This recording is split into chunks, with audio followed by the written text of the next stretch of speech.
साथियों नमस्कार, मैं शुभम तिवारी रिजल्ट गुरु के यूट्यूब चैनल पर आपका बहुत बहुत स्वागत करता हूं। कैसे हैं आप सभी? एक बार आप लोग कमेंट के माध्यम से बताइएगा। साथियों आपको पता है कि आपकी 10 क्वेश्चन की सीरीज चल रही है सीटेट की। आज आपका टॉपिक है संधि का। संधि हम आपको बताने वाले हैं 5 मिनट में 10 क्वेश्चन बताने वाले हैं। तो सबसे पहले इधर देखिएगा, इधर आप लोग देख पा रहे हैं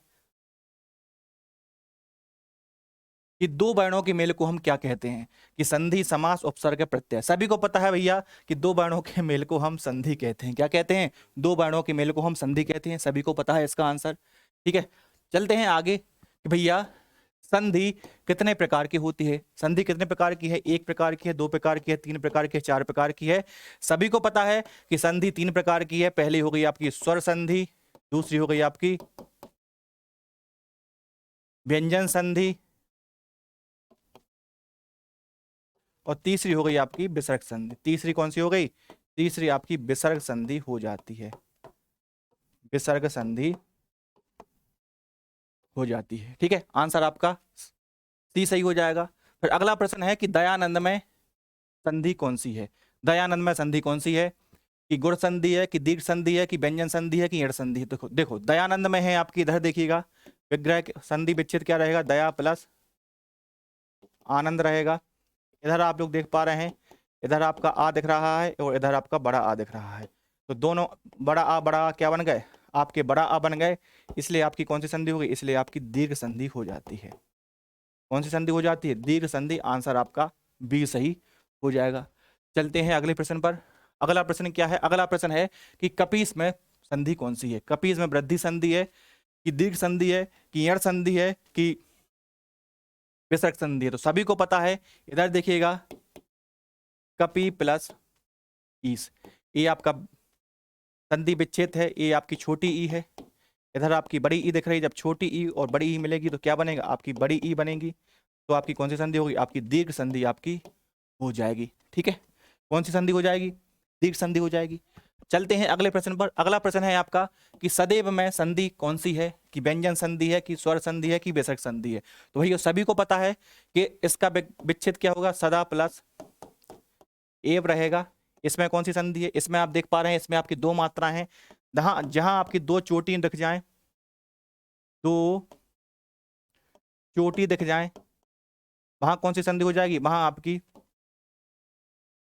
व्यंजन संधि हो जाएगी। इधर देखिएगा व्यंजन संधि नहीं है, इधर आपका क्या हो जाएगा? आपका स्वर संधि हो जाएगा। स्वर संधि में कौन सी संधि है? स्वर संधि में आपकी वृद्धि संधि हो जाएगी। ठीक है, स्वर संधि में आपकी वृद्धि संधि हो जाएगी। ठीक है, एक मिनट, ठीक है ना। चलो, तो आपकी क्या रहेगी? आपकी व्यंजन संधि आपकी नहीं होगी। अब चलते हैं हम अगले प्रश्न पर। अगला प्रश्न आपके सामने ही रहा कि भैया निम्नलिखित में से कौन सा शब्द जो वृद्धि संधि का उदाहरण नहीं है? वृद्धि संधि का उदाहरण आपकी कौन सी संधि नहीं है? तो इधर देखो कि क्या सदैव है, कि जलोद है, कि परमोदार है? तो इधर देखिएगा, हमने आपको बताया कि भैया जो वृद्धि संधि है, वृद्धि संधि में आपकी दो चोटें लगती हैं, दो मात्राएं लगती हैं। तो इधर ए आप तो वृद्धि संधि हो गई, ए भी हो गई और ए भी हो गई। जो भैया गुरु उपदेश है, इधर देखो गुरु उपदेश में क्या रहेगा? गुरु उपदेश में गुरु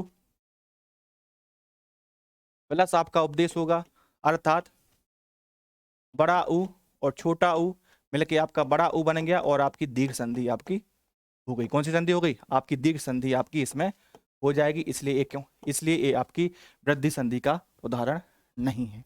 ठीक है, चलो अगले प्रश्न पर हम बढ़ते हैं कि महेश का संधि विच्छेद करो। महेश का संधि विच्छेद क्या होगा? कि महो प्लस ईस होगा, कि महा प्लस ईस होगा, कि मही प्लस ईस है, कि मही प्लस ईस है? तो सबको पता है कि भैया महेश का क्या होगा? महेश का सभी को पता है कि संधि विच्छेद क्या होगा। देखो, तो महा प्लस ईस आपका संधि विच्छेद हो जाएगा और इसमें कौन सी संधि हो जाएगी? उसमें आपकी गुण संधि हो जाएगी, क्योंकि इसमें आपकी एक मात्रा लगी हुई है इधर। ठीक है, बी आंसर आपका सही हो जाएगा। अब चलते हैं अगले प्रश्न पर। अगला प्रश्न है आपका कि इत्यादि का संधि विच्छेद करो। तो इत्यादि में कौन सी संधि रहेगी?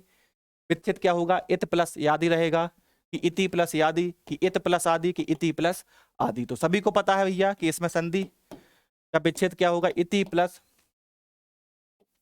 आदि आपकी हो जाएगी। और भैया इसमें संधि कौन सी होगी? ये हमें आप कमेंट के माध्यम से बताइएगा। इसमें आंसर आपका डी सही हो जाएगा। फिर चलते हैं अगले प्रश्न पर कि भैया निरर्थक का संधि विच्छेद करो। निरर्थक का संधि विच्छेद क्या रहेगा? कि निर प्लस अर्थक, कि निरह प्लस अर्थक, कि नहीं प्लस अर्थक या निरा प्लस अर्थक। तो सभी को पता है जो आपका निरर्थक है अर्थात इसका संधि विच्छेद क्या होगा, निहा प्लस अर्थक आपका हो जाएगा।